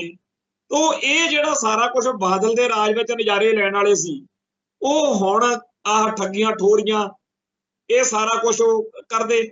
ਤੋ ਪੁਲਿਸ ਵਾਲੇ ਆ ਜਿਹੜੇ, ਉਹਨਾਂ ਨੂੰ ਸ਼ਰਮ ਨਹੀਂ ਆਉਂਦੀ ਵੀ ਜਦੋਂ ਇਹੋ ਜਿਹਾ ਕੋਈ ਉੱਤੇ ਹਮਲਾ ਹੁੰਦਾ, ਹਰੇਕ ਵਾਰੀ ਪਹਿਲਾਂ ਹੀ ਪਤਾ ਹੁੰਦਾ ਵੀ ਇਹਨੇ ਆਪੇ ਕਰਾਇਆ ਹੋਊ, ਤੇ ਪੁਲਿਸ ਕੀ ਕਰਦੀ ਆ, ਫੜ ਕੇ ਸਾਡੇ ਛੱਤਰ ਫੇਰਨ ਲੱਗ ਜਾਂਦੀ ਆ। ਉਦੋਂ ਬਾਅਦ ਚ ਮੈਂ ਉਸ ਮੁਨਸ਼ੀ ਨੂੰ ਫੋਨ ਕਰਿਆ ਕਰਾਂ ਵੀ ਭਾਈ ਸਾਹਿਬ ਤੁਸੀਂ ਕਹਿੰਦੇ ਸੀਗੇ ਜੀ ਆਓ ਛੇਤੀ, ਤੇ ਜੇ ਮੈਂ ਆ ਜਾਂਦਾ ਤੁਸੀਂ ਤਾਂ ਮੇਰੇ ਇੱਥੇ ਛਿੱਲ ਢੇੜ ਦੇਣੀ ਸੀ ਫੜ ਕੇ, ਤੇ ਮੇਰੇ ਵਾਗਿਆਂ ਦੇ ਹੋਰ ਜਿਹੜੇ ਆਏ ਨੇ ਮੇਰੇ ਮਿੱਤਰ ਪਿਆਰੇ, ਜਿਨ੍ਹਾਂ ਦਾ ਸ਼ਿੰਗਾਰ ਬੰਬ ਕਾਂਡ 'ਚ ਮੇਰੇ ਨਾਲ ਕੇਸ ਝੂਠੇ 'ਚ ਨਾਲ ਹੀ ਕੱਟਿਆ, ਜਿਨ੍ਹਾਂ ਨੇ ਉੱਥੇ ਟਾਈਮ 22-23 ਜਣੇ ਅਸੀਂ ਫਸਾਏ ਰੱਖੇ ਆ, ਵੀ ਸਾਡਾ ਤਾਂ ਤੁਸੀਂ ਸਾਰਿਆਂ ਦਾ ਉੱਥੇ ਪੂਰਾ ਜਲੂਸ ਕੱਢ ਦੇਣਾ ਸੀ, ਤੇ ਬੰਦਾ ਆਪੇ ਗੋਲੀਆਂ ਆਪਦੇ ਤੇ ਚਲਵਾਈ ਜਾਂਦਾ।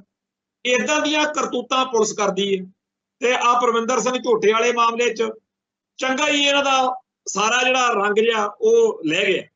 ਬੜਾ ਲੋਕਾਂ ਨੂੰ ਸੀਗਾ ਵੀ ਜਿਹੜਾ ਨਾਨਕ ਸਿੰਘ ਆ ਜੀ ਉਹ ਬੜਾ ਗੁੱਡ ਅਫਸਰ ਆ, ਤੇ ਲੋਕਾਂ ਨੂੰ ਪਤਾ ਲੱਗ ਗਿਆ ਵੀ ਇੱਥੇ ਗੁੱਡ ਗੱਡ ਵਾਲੀ ਕੋਈ ਗੱਲ ਨਹੀਂ। ਇੱਥੇ ਜਦੋਂ ਉੱਪਰਲੇ ਮਾਲਕ ਕਹਿ ਦਿੰਦੇ ਆ ਨਾ ਵੀ ਤੇਰੇ ਇਲਾਕੇ ਦੇ ਵਿੱਚ ਨਸ਼ਾ ਬੰਦ ਨਹੀਂ ਹੋਣਾ ਚਾਹੀਦਾ, ਜਿਹੜੇ ਲੋਕ ਨਸ਼ਿਆਂ ਦਾ ਵਿਰੋਧ ਕਰਦੇ ਆ ਚੱਕ ਕੇ ਠੋਕਦੇ, ਤੇ ਅਗਲਿਆਂ ਨੇ ਹੁਣ ਉਹਦੀ ਕਿਰਦਾਰ ਕੁਸ਼ੀ ਕਰਨੀ ਸ਼ੁਰੂ ਕੀਤੀ ਹੋਈ। ਮਾਹੌਲ ਉਹ ਇਹ ਬਣਾਉਣਾ ਚਾਹੁੰਦੇ ਆ ਵੀ 21 ਤਰੀਕ ਨੂੰ, 21 ਜੁਲਾਈ ਨੂੰ ਜਿਹੜਾ ਇਕੱਠ ਰੱਖਿਆ ਹੋਇਆ ਲੋਕਾਂ ਨੇ, ਉਦੋਂ ਪਹਿਲਾਂ Bhagwant Mann on air TV ਦੇ ਉੱਤੇ ਬੈਠ ਕੇ ਲੋਕਾਂ ਨੂੰ ਮਤਾਂ ਦੇਵੇ ਕਿ ਜਿਹੜਾ ਪਰਵਿੰਦਰ ਸਿੰਘ ਝੋਟਾ ਉਹ ਤਾਂ ਜੀ ਜਨਾਨੀਆਂ ਛੇੜਦਾ, ਉਹ ਤਾਂ ਜੀ ਨਸ਼ੇ ਆਪ ਵੀ ਬਥੇਰੇ ਕਰਦਾ, ਉਹ ਤਾਂ ਲੋਕਾਂ ਤੋਂ ਪੈਸੇ ਬੜੇ ਬਲੈਕਮੇਲਿੰਗ ਕਰਕੇ ਬਟੋਰਦਾ ਸੀ, ਤੇ ਇਹੋ ਜਿਹੇ ਬੰਦੇ ਲਈ ਇਹ ਜਿਹੜੇ ਲੋਕ ਉੱਥੇ ਧਰਨਾ ਰੱਖਣ ਨੂੰ ਫਿਰਦੇ ਆ, ਅਸੀਂ ਐ ਕਰ ਦਿਆਂਗੇ ਉਹ ਕਰ ਦਿਆਂਗੇ, ਆਹ ਕੁਛ ਉਤੋਂ ਕਹਾਉਣਾ ਤੇ ਬਾਅਦ ਵਿੱਚ ਉਸ ਧਰਨੇ ਦੇ ਉੱਤੇ ਕਾਰਵਾਈ ਕਰਨੀ ਆ। ਇਹ ਮਾਹੌਲ ਜਿਹੜਾ ਹੈਗਾ ਉਹ ਬਣਾਇਆ ਜਾ ਰਿਹਾ। ਤੇ ਜਿਹੜੇ ਲੋਕ ਕਹਿੰਦੇ ਸੀ ਵੀ ਅਕਾਲੀ ਬੜੇ ਮਾੜੇ, ਉਹਨਾਂ ਨੇ ਕਾਂਗਰਸ ਲਿਆਂਦੀ ਸੀ, ਕਾਂਗਰਸ ਮਾੜੀ ਦੇਖ ਕੇ ਉਹਨਾਂ ਨੇ ਆਮ ਆਦਮੀ ਪਾਰਟੀ ਲਿਆਂਦੀ ਸੀ। ਮੈਂ ਇਹ ਗੱਲ ਸਾਰੇ ਜਿਹੜੇ ਦੂਰ ਨੇੜੇ ਬੈਠੇ ਭੈਣ ਭਰਾ ਉਹਨਾਂ ਨੂੰ ਕਹਿਣਾ ਵੀ ਆਪਦੇ ਮਨ ਤੇ ਬੋਝ ਪਾ ਕੇ ਮਾੜਾ ਜਿਹਾ ਸੋਚੋ ਕਿ ਆਪਾਂ ਸਾਰਿਆਂ ਨੇ ਇਹ ਨਹੀਂ ਸੀ ਮੰਨਿਆ ਹੋਇਆ ਕਿ ਕੇਜਰੀਵਾਲ ਵਰਗਾ ਬੰਦਾ ਬਣਨਾ ਮੁਸ਼ਕਲ ਆ। ਲੈ ਵੀ ਭਗਵੰਤ ਮਾਨ ਵਰਗਾ, ਇਹ ਤਾਂ ਜੀ ਬਹੁਤ ਵਧੀਆ ਨੇ, ਇਹਨਾਂ ਨੇ ਵਿਚਾਰਾਂ ਨੇ ਤਾਂ, ਇਹਨਾਂ ਨੂੰ ਤਾਂ ਤਾਕਤ ਜਦੋਂ ਮਿਲ ਗਈ ਇਹਨਾਂ ਨੇ ਤਾਂ ਤਾਰ ਦੇਣਾ ਪੰਜਾਬ। ਤੇ ਅੱਜ ਜੋ ਹਾਲ ਆ ਪੰਜਾਬ ਦਾ, ਅੱਜ ਜੋ ਜ਼ੁਲਮ ਹੋ ਰਿਹਾ, ਜਿਸ ਤਰੀਕੇ ਨਾਲ ਪੁਲਿਸ ਨੂੰ ਖੁੱਲੀ ਛੁੱਟੀ ਦਿੱਤੀ ਗਈ ਆ ਕਿ ਜਿਹੜਾ ਬੋਲਦਾ ਚੱਕ ਲਿਓ, ਤੇ ਜਿਸ ਤਰੀਕੇ ਨਾਲ ਪੰਜਾਬ ਦੇ ਵਿੱਚ ਆਏ ਦਿਨ ਲਾਸ਼ਾਂ ਡਿੱਗ ਰਹੀਆਂ ਨੇ, ਬਹੁਤ ਬੁਰਾ ਹਾਲ। ਔਰ ਇਸ ਮਾਹੌਲ ਦੇ ਵਿੱਚ ਜਿਹੜਾ ਬਚ ਗਿਆ ਉਹ ਇਹ ਨਾ ਸਮਝੇ ਵੀ ਮੈਂ ਨਸ਼ਾ ਨਹੀਂ ਕਰਦਾ, ਜੇ ਤੂੰ ਨਹੀਂ ਕਰਦਾ ਭਾਈ ਤੇਰੇ ਪਰਿਵਾਰ ਦੇ ਕਿਸੇ ਹੋਰ ਮੈਂਬਰ ਨੂੰ ਕਾਬੂ ਕਰ ਲੈਣਾ ਨਸ਼ੇ ਨੇ। ਇਹ ਨਸ਼ਾ, ਇਹ ਨਾਰਕੋ ਟੈਰਰਿਜ਼ਮ, ਡਰੱਗ ਦੇ ਰਾਹੀਂ ਟੈਰਰਿਜ਼ਮ, ਜਿਹਦੇ ਰਾਹੀਂ ਸਟੇਟ ਹਿੰਦੂ ਸਾਮਰਾਜ ਵਾਲੇ ਸਾਡੀ ਪੰਜਾਬ ਦੀ ਸਾਰੀ ਜਵਾਨੀ ਦਾ ਘਾਣ ਕਰ ਰਹੇ ਨੇ, ਉਹਦੇ ਖਿਲਾਫ ਬੋਲਣਾ, ਉਹਦੇ ਖਿਲਾਫ ਲੜਨਾ ਸਾਡਾ ਸਾਰਿਆਂ ਦਾ ਫਰਜ਼ ਵਾ। ਪਰ ਤਰੀਕਾ ਕਿਹੜਾ ਹੋਵੇ, ਤਰੀਕਾ ਕਿੱਥੋਂ ਲਿਆਈਏ, ਇਹ ਚੀਜ਼ ਸਾਡੇ ਸਾਰਿਆਂ ਦੇ ਮਨ ਦੇ ਉੱਤੇ ਹੋਣੀ ਚਾਹੀਦੀ ਹੈ, ਕਿਉਂਕਿ ਤਰੀਕਾ ਜਿਹੜਾ ਵੀ ਅਪਣਾਉਂਦੇ ਆ ਉਹਦੇ ਖਿਲਾਫ ਸਾਡੇ ਭਾਈਚਾਰੇ ਚੋਂ ਉੱਠ ਕੇ ਲੱਗ ਜਾਂਦੇ ਆ। ਹੁਣ ਅੱਜ ਉਹਦੀਆਂ ਫੋਟੋਆਂ ਆਈਆਂ ਨੇ ਜਿਹਨੇ ਕੱਲ ਗੁਰਦਾਸਪੁਰ ਜ਼ਿਲ੍ਹੇ ਦੇ ਬਹਿਰਾਮਪੁਰ ਪਿੰਡ ਦੇ ਵਿੱਚ ਬੇਅਦਬੀ ਕੀਤੀ। ਉਹ ਮੋਟਰਸਾਈਕਲ ਤੇ 2 ਜਾਣੇ ਪਹਿਲਾਂ ਘੁੰਮਦੇ ਸੀ, ਉਹਨਾਂ ਦੀ CCTV ਰਿਕਾਰਡਿੰਗ ਆ ਗਈ, ਫਿਰ ਉਹ ਮੋਟਰਸਾਈਕਲ ਦੇ ਉੱਤੇ ਇਕੱਲੇ ਜਾਂਦੇ ਦੀ ਫੋਟੋ ਵੀ ਮਿਲ ਗਈ। ਤਾਂ ਉਸ ਦੀ ਫੋਟੋ ਪਾ ਕੇ ਜਦੋਂ ਸੋਸ਼ਲ ਮੀਡੀਆ ਤੇ ਘੁਮਾਇਆ ਗਿਆ, ਥੱਲੇ ਲੋਕ ਪੁੱਛ ਰਹੇ ਨੇ, ਕੁਝ ਲੋਕ ਉਹ ਨੇ ਜਿਹੜੇ ਕਹਿੰਦੇ ਆ ਇਹਨਾਂ ਨੂੰ ਜੀ ਗੱਡੀ ਚਾੜ ਦੇਣਾ ਚਾਹੀਦਾ, ਥੱਲੇ ਲਿਖ ਰਹੇ ਨੇ ਨਹੀਂ ਕਾਨੂੰਨ ਅਨੁਸਾਰ ਕਾਰਵਾਈ ਕਰਨੀ ਚਾਹੀਦੀ ਹੈ। ਜੇ ਤਾਂ ਕਾਨੂੰਨ ਅਨੁਸਾਰ ਕਾਰਵਾਈ ਕਰਨ ਵਾਲੇ ਪਾਸੇ ਜਾਂਦੇ ਆ ਤਾਂ ਨਹੀਂ ਕੁਝ ਪੱਲੇ ਪੈਂਦਾ, ਤੇ ਜੇ ਦੂਜੇ ਪਾਸੇ ਨੂੰ ਤੁਰਦੇ ਆ ਫੇਰ ਨਹੀਂ ਕੋਈ ਗੱਲ ਬਣਦੀ। ਇਹੀ ਕੁਛ ਸਾਡੇ ਨਾਲ ਬਾਰ-ਬਾਰ ਵਾਪਰ ਰਿਹਾ। ਧਰਮ ਯੁੱਧ ਮੋਰਚਾ ਕੀ ਸੀ? ਡੈਮੋਕ੍ਰੈਟਿਕ ਤਰੀਕੇ ਨਾਲ, ਲੋਕਤੰਤਰੀ ਢੰਗ ਤਰੀਕੇ ਨਾਲ, ਜਮਹੂਰੀ ਤੇ ਸ਼ਾਂਤਮਈ ਤਰੀਕੇ ਨਾਲ ਪੰਥ ਅਤੇ ਪੰਜਾਬ ਦੇ ਹੱਕਾਂ ਦੀ ਪ੍ਰਾਪਤੀ ਲਈ ਸੰਘਰਸ਼। ਕੋਈ ਉਹਦੇ 'ਚ ਮਾੜੀ ਗੱਲ ਨਹੀਂ ਸੀ। पर की कीता उदों तक दुश्मन हटिया नहीं जदों तक छत्तर फेर के थोतों गन नहीं चका ली। ते जदों गन चका ली फिर कहंदे अतवादी ने लड़ लो हक्कां लई। जे शांतमई लड़दे हो बाहमण नाल तां गलत आ काम तुहाडा, ते जे गन चक के लड़दे हो तां गलत आ काम। ते फिर भाई इस माहौल दे विच करिए तां करिए की, जाइए तां जाइए कि। सिख कौम बुरी तरह घिर चुकी है। जेड़ा भी राह सिख जवानी अपनाउंदी है मुश्किलों के हल लई, साडी ही कौम का बहुत बड़ा हिस्सा उन्होंने घेर के बह जाता कि ऐ नहीं चलना। जे कोई शांतमई तरीके नाल तुरदा उन्होंने घेर लेने, जे कोई दूजे तरीके नाल घेरदा तुरदा उन्होंने घेर लेने, ते इउं साडा बनूगा की। पर इन्ने माड़े भैड़े ते उल्ट हालात विच भी सानू इस गल का यकीन है कि दुश्मन हमेशा मूँह दी खाऊ। पिछले दौर विच अरबां खरबां रुपये खर्च ते इह कहाउण लई भी खाड़कू माड़े सी, खालिस्तान भैड़ी गल आ, पिंडरां वाले संत बहुत गलत सी, पर नहीं गल बनी ना ते गांह भी नहीं बननी जिन्नियां मर्जी कोशिशां कर लो। 1988 के ब्लैक थंडर तो बाद एक बार लोगों को लगन लाता सी कि खाड़कू लहर का तो बस हुण भोग पै गए, पर सूरमे उठे ते पंजाब की धरती उत्ते दोबारा हल्ला मारे। अज भी पंजाब दे विच जे परमिंदर सिंह झोटे नूं काबू कर लिया तो इसदा मतलब ये नहीं कि कोई गल अगे नहीं तुरूगी। किवें होएगी गल, किवें बनेगी गल, ये उस सच्चे पातशाह नूं पता। पर जंग जिहड़ी आ वो लगातार जारी रहूगी। साडे पहले वाले पुरखे लड़े, फिर असीं लड़े, हुण सातों अगली पीढ़ी भी लड़ेगी। ये जंग जिहड़ी साडी होंद दी लड़ाई आ, ये जिहड़ी साडे अपने आप नूं बचाउण दी लड़ाई आ, साडी होंद हस्ती दी लड़ाई आ, साडी खुद मुख्तियारी दी लड़ाई आ, ये साडी प्रभु सत्ता संपन्न खालिस्तान सिरजण दी लड़ाई आ, ये लगातार जारी रहूगी। इत्थे ही समाप्ति करते हैं, कल फिर मिलांगे जी। नानक नाम चढ़दी कला तेरे भाणे, सरबत दा भला। वाहिगुरू जी का खालसा, वाहिगुरू जी की फतेह।